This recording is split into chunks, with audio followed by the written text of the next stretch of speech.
Hi అండి. ఈరోజు వీడియోలో మిల్ మేకర్ రైస్ ఎలా ప్రిపేర్ చేసుకోవాలో చూపించాను, చూసేయండి. ముందుగా స్టవ్ వెలిగించి ప్యాన్ పెట్టేసి అందులో 2 టేబుల్ స్పూన్స్ నెయ్యిని యాడ్ చేసుకోండి. అలాగే కొంచెం నూనెని కూడా యాడ్ చేసుకోండి. నెయ్యి నూనె కలిపి వాడడం వల్ల ఫ్లేవర్ అయితే బాగుంటుంది.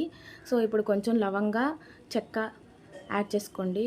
యాడ్ చేసుకొని ఒక ఉల్లిపాయని సన్నగా తరిగి ఆ ఉల్లిపాయని కూడా ఈ ఆయిల్లోకి యాడ్ చేసేసి ఒక 4 లేదా 5 పచ్చిమిర్చి కూడా వేయండి.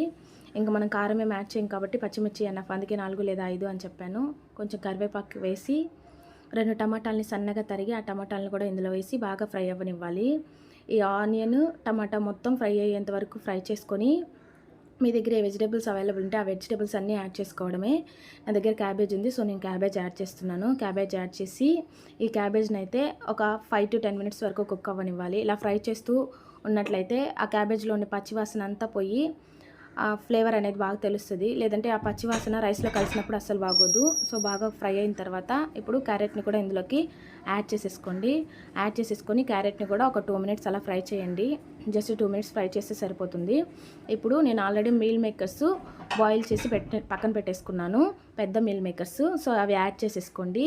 బాయిల్ చేసి వాటర్ అంతా స్క్వీజ్ చేసి పక్కన పెట్టేసుకున్నాను. అవి యాడ్ చేసుకొని కొంచెం సాల్ట్ కూడా రైస్కి వెజిటేబుల్స్కి సరిపడా సాల్ట్ యాడ్ చేసుకోండి. అలాగే క్యాప్సికమ్ కూడా యాడ్ చేశాను.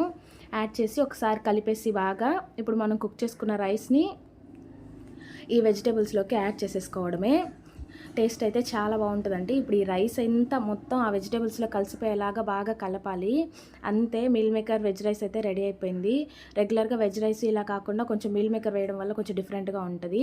సో ఒకసారి ఇలా కూడా ట్రై చేయండి. ఇప్పుడు కొత్తిమీరతో గార్నిష్ చేసి సర్వ్ చేసేసుకోవడమేనండి. ఇంకా మనం రైస్ని ప్రత్యేకంగా మళ్ళీ ఒక 2 మినిట్స్ కుక్ చేయడం అలా కూడా ఏం అవసరం లేదు. అది కంప్లీట్ అయిపోయినట్టే. దీనిలోకి అయితే రైతా యాడ్ చేసుకొని తిన్నట్లయితే చాలా బాగుంటుంది. టేస్ట్ ఏం లేకుండా డైరెక్ట్ తినేసినా కూడా చాలా బాగుంటుంది. సో ఇంకా నా ఛానల్ని ఎవరైనా సబ్స్క్రైబ్ చేసుకోకపోతే ఖచ్చితంగా సబ్స్క్రైబ్ చేసుకోండి. అలాగే లైక్ చేసి మీ ఫ్రెండ్స్ ఎవరైనా ఉంటే వాళ్ళకి షేర్ చేయండి. Thanks for watching.